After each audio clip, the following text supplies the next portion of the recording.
Welcome to Inspire and Move, the show that inspires you to create, connect, and grow. I'm going to bring you meaningful conversations, aha moments, and all the motivation you need to up-level every part of your life. I'm Ali Aruda, founder of Inspire and Move, and your personal hype girl. I've gone from fashion school to celebrity stylist to corporate marketing to brick-and-mortar entrepreneurship with my husband, each time learning incredible lessons how to pivot, reimagine, and implement the steps to become successful. I'm passionate about inspiring others to live their best life, a life of joy. We have the power to design a life that we love, because life is too short not to. The best part is that you weren't meant to do this alone. If you feel like you are meant for more, let me ride shotgun with you, and together, let's get you to where you want to go. Yeah. I love it. I honestly could go down the manifestation rabbit hole for Forever. like I know, me the too. rest of our time together. But I want to go back to, all right, so we've gone through that like shitstorm of 2008. Mhm.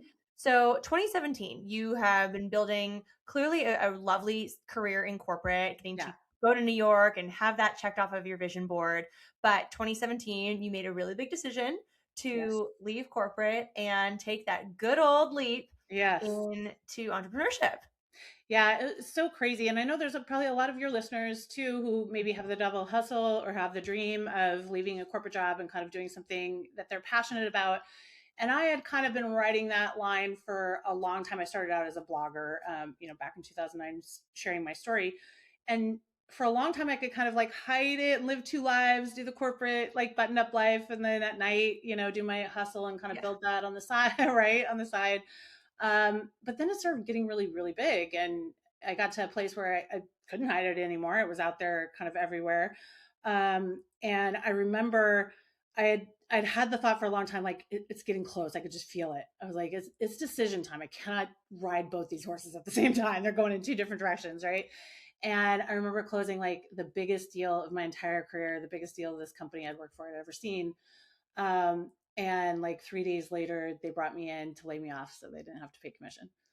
Come And I was on. like, and I was like, first of all, wrong one, because we're gonna have many conversations about this later, which I wound up winning in the end. But I was like, this was the moment. The universe was like, boom, out the nest you go. It's time. And it was just as scary as everyone imagines it to be. So if you think like it's not, you're maybe not human. I don't know. Because anyone I know that's human, like it's very scary. I had worked my way up to VP of sales in a tech company. I had all the stuff, I had the 401k, all the stuff. And to go from that to zero. And I had my book and I had been coaching kind of as a side hustle, but not as a business. And so that first year, trying to be in business, not knowing what the fuck I was doing, having no idea how you turn something that was like this big side hustle, but wasn't really making any money because back then people were still figuring out how to make money doing that stuff. And all of a sudden being like, hey, you have to support a family of four, like figure your shit out. And I remember that first year I was like, man, I think I made a mistake. I was like, universe, send me a sign because there's no way I can't survive like this. It's crazy. And the sign came via Ed Milet reaching out and sending me a message and going, I just read your book and I really need you on my podcast. And I was like, this is the worst story ever. Like, I'm so humiliated to say this, but I'm just going to say this because I don't think I've ever said this on a podcast before. I no lie. It was the end of 2017. I gone the whole year. I literally hadn't even made 20 grand that year. Like, I was like, I cannot do this. I gave it a year. Didn't work. Yeah. Sucks. Gonna have to go back to corporate. Tail between my legs. It's horrible. The whole time I'm like, send me a sign. Send me a sign. I get this email from him. He's like, hey, I just read your book. It was amazing. I've never had a woman on my podcast before. I really want you to be the first woman on the podcast. And I was like, I get podcast requests all the time. Podcast, and I was like so in my funk that I didn't respond. Okay, and tell me, were you an Ed Milet fan? I didn't know. Had no idea who he was. Okay. And I was just so deep in my funk that I was like, nothing's going to move the needle. I've already decided I'm going to quit. Everything sucks. Yes, exactly. I was just so in the funk, right? Thank God he didn't take no for an answer. About a week later, he comes back and he was like, I was really serious. I did actually read your book. And he listed all these things that he learned from the book. And I was like, what? Because I had already been on a year's worth of book tours and everyone said they did. No one did. Right. So like, wait a second. Okay. And then I was like, yeah, this sounds good. He's like, can I call you right now? And I was like, the fuck? Like, okay. So he literally, my phone rings and he's like, I just want to let you know, like, I loved your book. I have to have you on the show. I have to have you like right away on the show. He's like, but I'm on the side of the PCH right now, side of the highway right now, because my Ferrari has a flat and I'm waiting for the tow truck driver. So I have 5 minutes. And I was like, what's happening right now? And it was an instant connection where him and I were just like, and I got off that call and I was like, I don't know what just happened. I didn't even know who he was still. And I was like, but I feel like that 5 minutes just changed my life. Like, and it did completely. And The episode came out, this was like December maybe of 17, and the episode came out on Valentine's Day. And my book went to top 100 on Amazon and sold out. And we had to do which new title is this? This is your first this book? is Hustle Believe Receive, the first one. Okay, that was your first one. Okay. Yeah, and it was on that episode where he was like, "You should write a book about the other one," and then I wrote the next book, and here we are. So he already knows. He's a big brother. He knows I owe him a lot. Oh my God, Sarah, that is an amazing story. It just goes to show you like how blind we can be sometimes when we're, when our mindset is dipping. Like we've got to be open to how the universe is trying to throw us the lifeline, because I could really fuck that up. Yeah. Okay, I love that you went there when, referencing, and I think that happens to so many of us as humans, but especially for entrepreneurs, when our mindset dips. Yep. What are some tools, tactics, things you do to course correct that? It's such a huge piece of it. And I learned that early on, because the mindset piece is part of Hustle, Believe, Receive. Because I knew when I was manifesting and I sat down and was like, okay, well, what are the things I'm doing if I'm trying to share this with someone? I knew I was doing more than putting a board up and pictures. And so I really like sat down and I mapped it out, and I thought, oh my God, mindset is such a huge piece of it. It comes long before the pictures. I have to get my mindset in alignment with what I want. In other words, I have to get my brain to start telling me that it's possible. This is what I'm doing. This is who I'm becoming. I have to start training that muscle to get in alignment. Otherwise, all it's doing all day long is pulling me the other direction. And then I'm dealing with like this internal war all the time that makes every 1 step forward, 10 steps back happen all the time. So I really started seeing what that correlation looked like.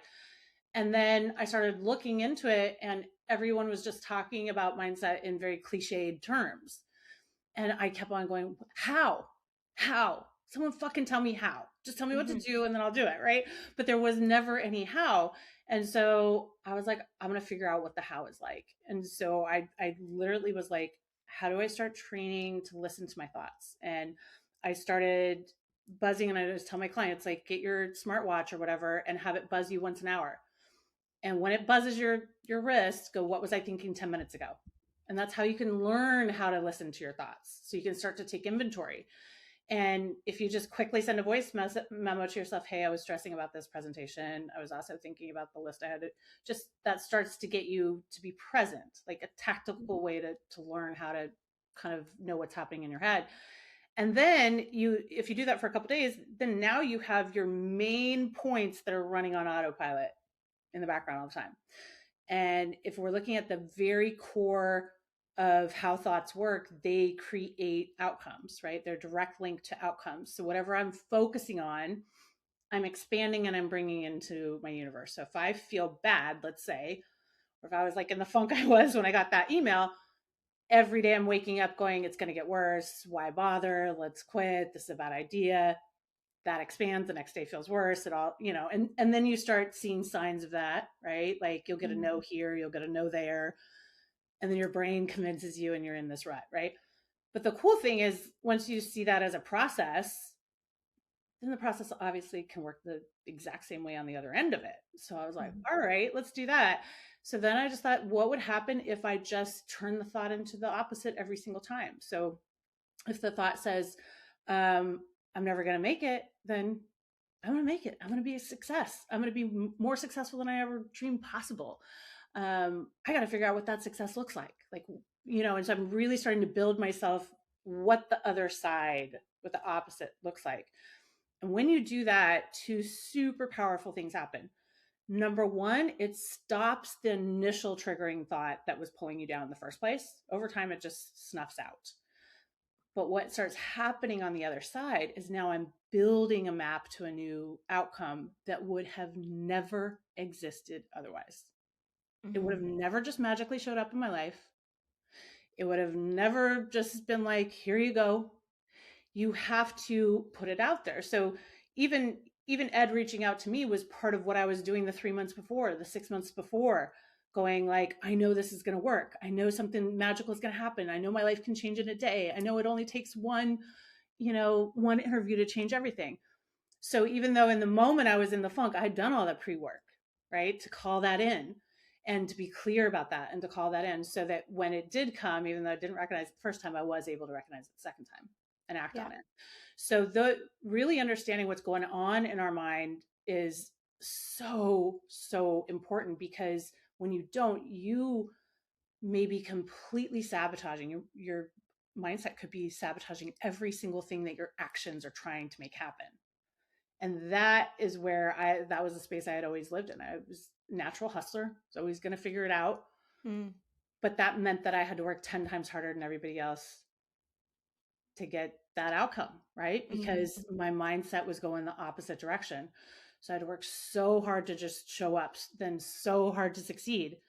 Whereas as soon as I learned how to get my mindset in line with that, now my brain every morning is like, hey, let's go. We got stuff to do. Good things are happening. It's about to happen. Like, your moment is coming. What are we going to do today that gets us one step closer? Now everything starts flowing. And then when it's flowing, we've all been in those moments where you're like, oh my God, this shit is amazing. Like, everything I touch turns to gold. It's awesome, right? But it's not random. It is the connection of those 2 points and keeping them in alignment.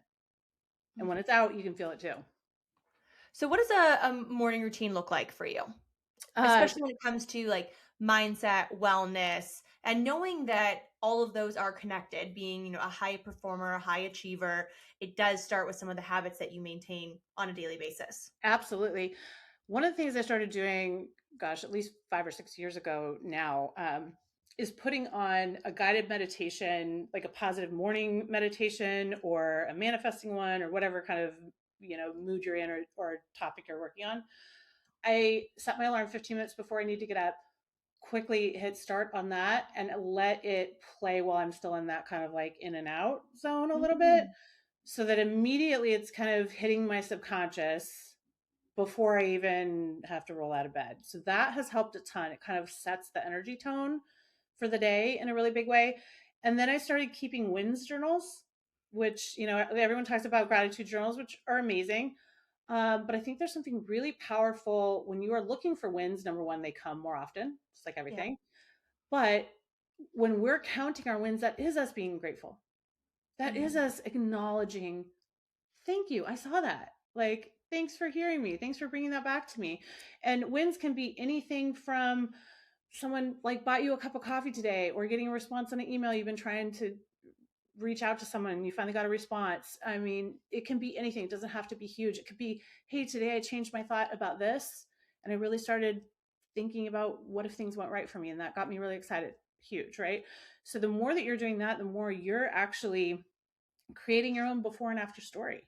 And if you have a bad day, you go back and read 3 or 4 pages of your wins and you're like, okay, things are working. Things are happening in my favor, right? This is all starting to shift. So that's been huge for me to do kind of on a daily basis. And then to decide how I want to feel. It's a decision. I love that you said that, because I think people, it's so easy to overlook that and realize that we have the power to control our thoughts, and that we can choose to show up in a situation feeling stressed or overwhelmed or upset. I think about that often. Absolutely. Here's the base thing that if everyone remembers from this conversation, whatever I focus on expands and comes back to me tenfold. So if I'm saying all the time I'm overwhelmed, I'm getting more overwhelmed. It's coming back into my life tenfold. In other words, I'm going to have one more thing on my plate that I can't turn down. So it's going to come in very tactical ways. I'm going to get more and more and more overwhelmed to the point of freaking explosion, right? Because I am not only labeling myself as someone that's overwhelmed, but I'm thinking about it all the time. So if you look at that concept, it goes negative or positive.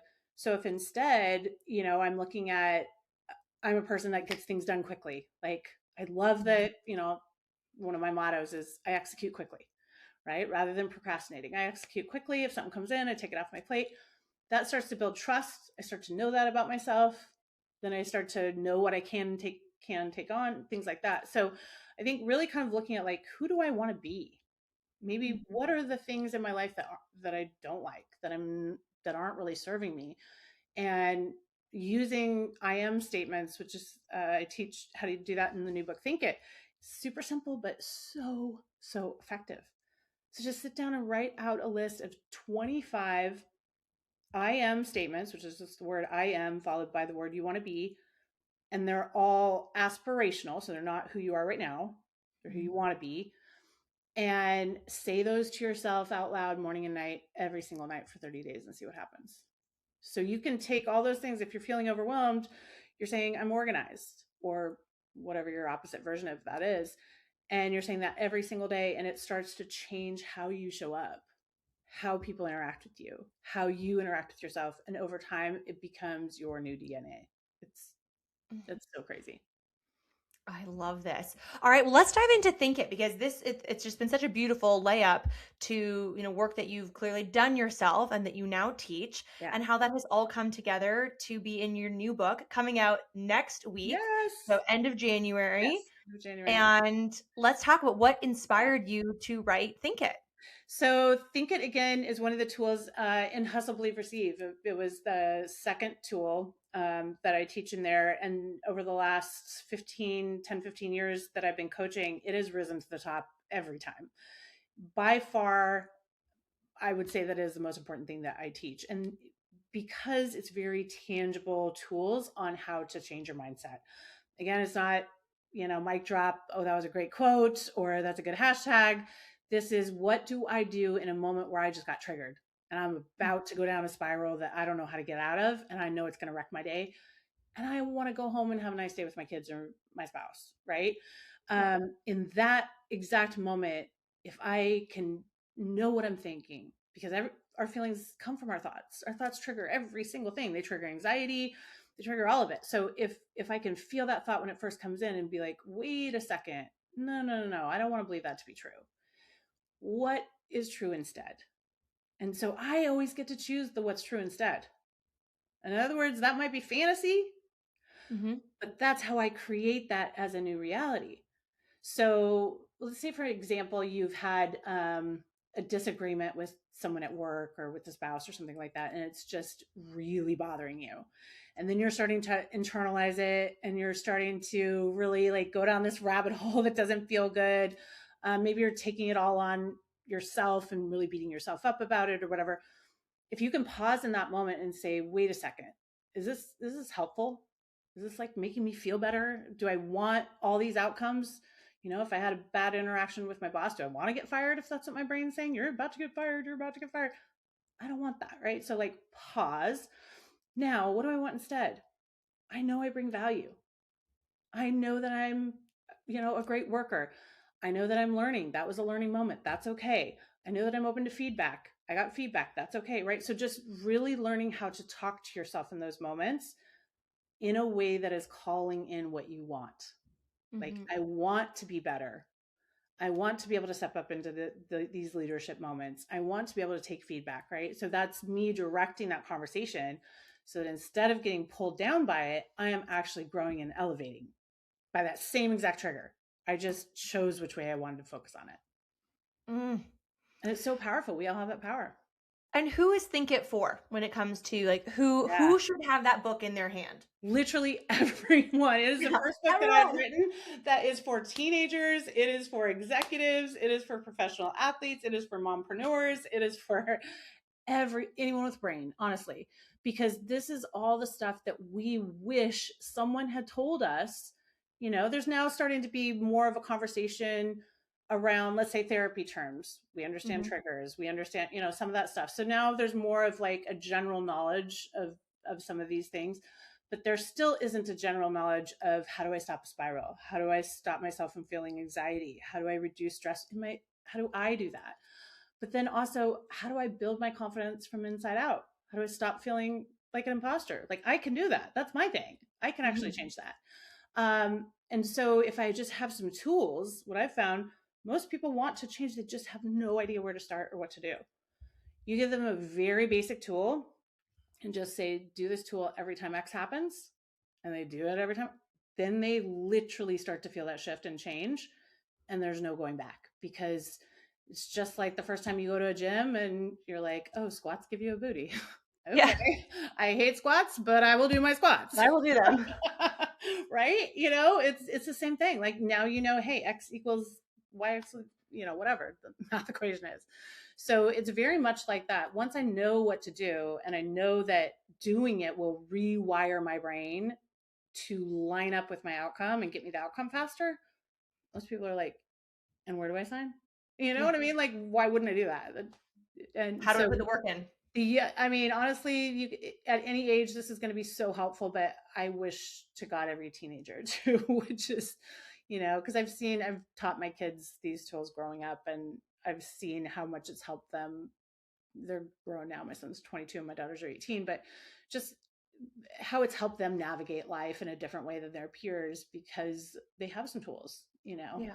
So yeah, get it for your girlfriends, get it for your book club, get it for everybody. I say book club. Think it book Right? club. Okay, so question for you, Sarah. This is a big passion topic for me, and it's something that I'm really leaning into teaching this year myself. And it is all about visibility and Ooh, how being visible helps you become more known, yes. more seen, and ultimately being able to attract more opportunities and make more money. Right, right. I love that. So tell me your thoughts when you hear the word visibility. What does that mean to you? But also, how does visibility correlate with the success that you have in your business as a speaker, Yeah. as a coach, and as an author? Two things come to mind really quickly that I'm sure you're coaching women through and helping them through is that there, for a lot of people, there's a lot of fear around visibility, right? Mhm. I'm sure you hear this all the time because I know I do, where women are like, I'm better on the back end of things. Like I don't want to be out there. It's real hard for me to kind of put myself out there. And I would say to that, we all have a personal brand and we all need to own and claim and decide what that personal brand is, because it doesn't matter what your job is or whatever, owning your own personal brand and building it in alignment with who you are is so important for literally everything. There's no way I would be where I am had I not done that. There's no way my son would be where he is had he not done that. Right. So it's so important. And I think if you're in any type of entrepreneurial role where you want to reach individuals, you you cannot get around it, right? You have to have it, and you have to own it in a way that feels authentic to you and feels comfortable to you. I would say on a personal level, I've been doing this in a public way since '09, long time. And there's many components of it that get very frustrating. Algorithms get very frustrating. Different platforms you're on change, get very frustrating, and things like that. But I think what doesn't change is if you know who you are and the message that you want to communicate, you'll always find a platform or, Mhm. find the right fit that feels comfortable for you so that you can be visible, right? And truly, that visibility piece, like I said, I would not be here without it. I mean, the fact that my blog at its height was getting like 4 million views a year is how I got the first book deal, is how I got, these other things. Like it absolutely impacts all of it. Mhm. So I love that. And for anyone who is struggling with the internal piece of visibility, I would say go back to the tools and think it, right? Because we can change that. We can change Yeah. what are those blocks, finding out what the blocks are, what do I want instead, why do I feel this way, and how do I change that. And those tactically come back to what I'm telling myself, because whatever I tell Mhm. myself I believe. Yeah. Oh, Yeah. I love that. And I mean, I keep thinking how, in this world where people want to be more successful, build their business, make money, attract opportunities, people can't buy from you or refer you to people that are looking for your product or service if they can't find you. Yep. And if they don't know who you are, yeah, you have You to know, be if out there. Sarah Centrella is this Yep. amazing podcast host and author, but you have like no No one can social find you. platform. Like, Yeah. how am I supposed to find you? How do I Yep. know you are this beautiful woman with beautiful energy? I don't know. I can't Yeah. find you. Yep. Exactly. It's so true. And I love that you're doing that because there are so many people who need the how again behind that. Mm, Like how do I do that? How do I overcome that? How do I put myself out there? That's very scary for a lot of people. But I will say it gets better, as I'm sure yeah. you know, right? In the beginning it feels like you're standing naked in front of the world. Yeah. But it quickly gets better like everything else. It's a skill set, just like everything. And I feel like people should just start with stories. They're only there for 24 hours and then they expire. 100%. Just 100%. like social media with training wheels, just start there and then you can graduate. Yep. Oh my gosh, I remember doing my very first Instagram reel. I was like, what is this? I've just Yep. basically posted a video of me staring at the camera. Yeah, it's so funny. I had someone do. I have a couple of people who are doing video testimonials and stuff for the book, and one sent them to, and hers is so great, it's so perfect, and she looks beautiful, and she's like, "This is the hardest thing I've ever done." And I was like, "She's like, how do you do this so easy?" I was like, "Well, for one thing, I've been doing it for 15 years, Yeah. so give yourself some grace. Like it always feels awkward at first, but like now I don't. The more you do anything, the more you don't even think twice about it. And it's wonderful to see, for anyone that you coach or that you work with and that you can watch them like have that Yeah, transformation of being afraid to show themselves on camera and then seeing them build that muscle and the yeah. confidence piece behind it. It is so rewarding and man, I celebrate that. And I don't know about you, but my advice is always just be yourself. Be yourself, be yourself, because when you're not, then you're in the competitive game, and the competitive game is never going to be fun. Oh But yeah. you have zero competition if you are authentic, yourself. There's only one on the Absolutely. planet, so Like you have no you won't competition. find me on social trying to tell you tax strategy because Yeah, that would not be truthful. right. Just be you. Yeah. Okay, that is a great segue to being you Yeah. and who you are and the story that you have shared with us today. Do you have any advice for everyone that's listening, particularly for those that are listening or watching that are maybe going through a season of transition and trying to navigate that? Oh my gosh, I know those so well. Mm, And anyone out there, I'm sure you went through a version of that going from 25 to 26. I don't know about you, Allie, but oh God, 25 kicked my ass. It mhm. was a rough one where you could feel in real time the transition happening, and a lot of it felt very uncomfortable.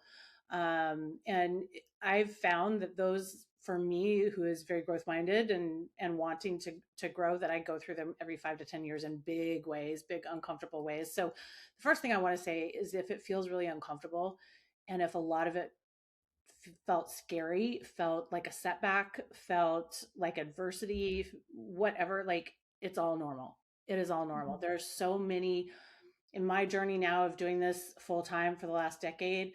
There has been so many like big high wins, and then what feels like it's all crumbling only to get better in a different direction than I could have imagined. So understanding that the journey is not just supposed to be one way. And even if it looks like other people's journeys are one way, they're not. Yeah. So to give yourself grace and to trust the process as you're going through these transitions, and to really listen to your intuition.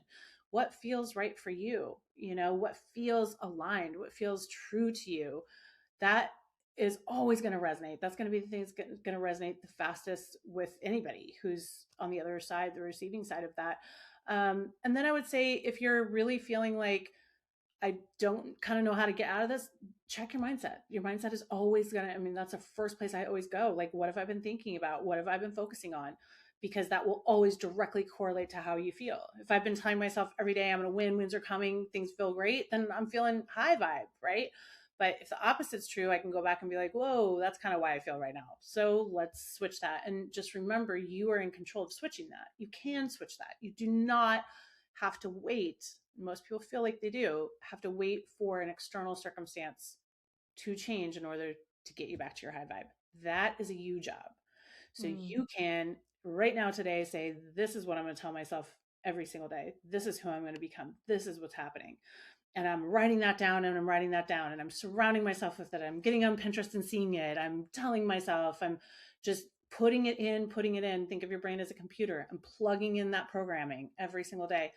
And pretty soon it's going to start to come back to you. That vibe will get up, the momentum will go, the opportunities will come, and everything starts to change. So that's a you thing. You got control of it.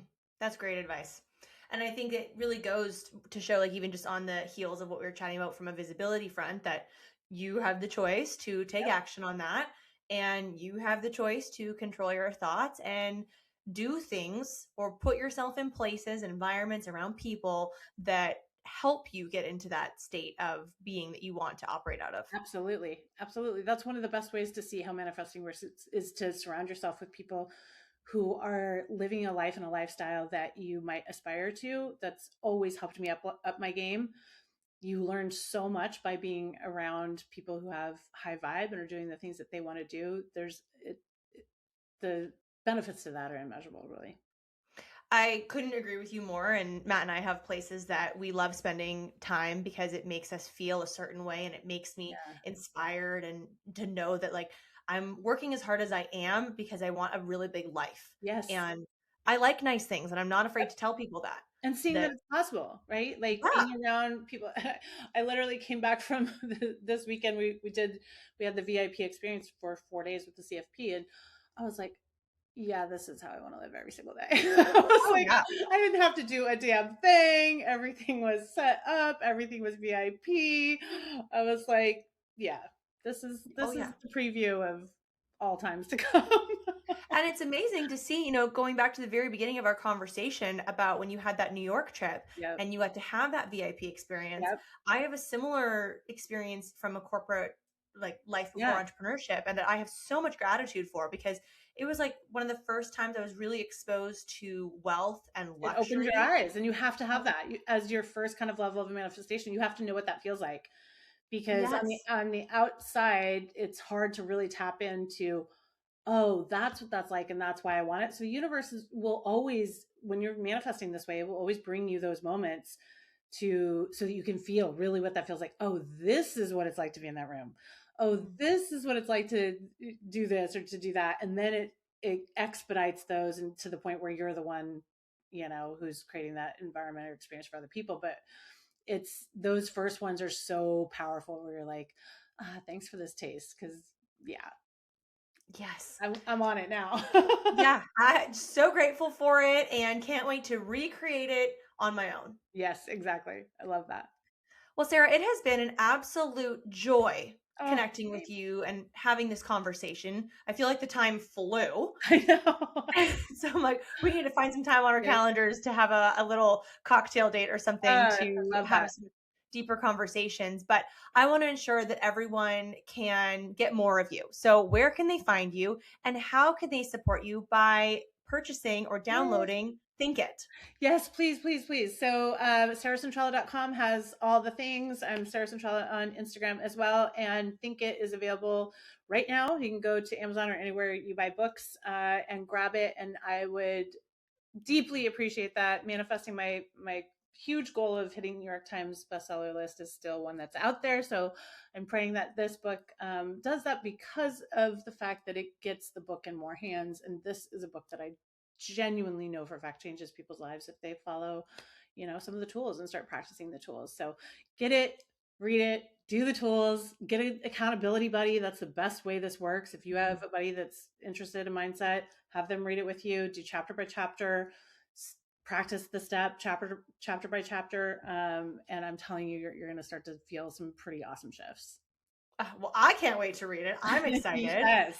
And I'm so excited for others to get the book in their hands and be able to do the work and see the positive change that comes from it. Absolutely.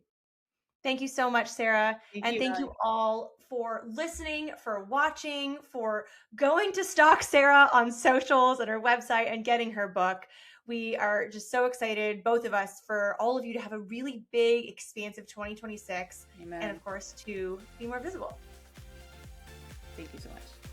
Thanks, everyone. See you soon. Bye.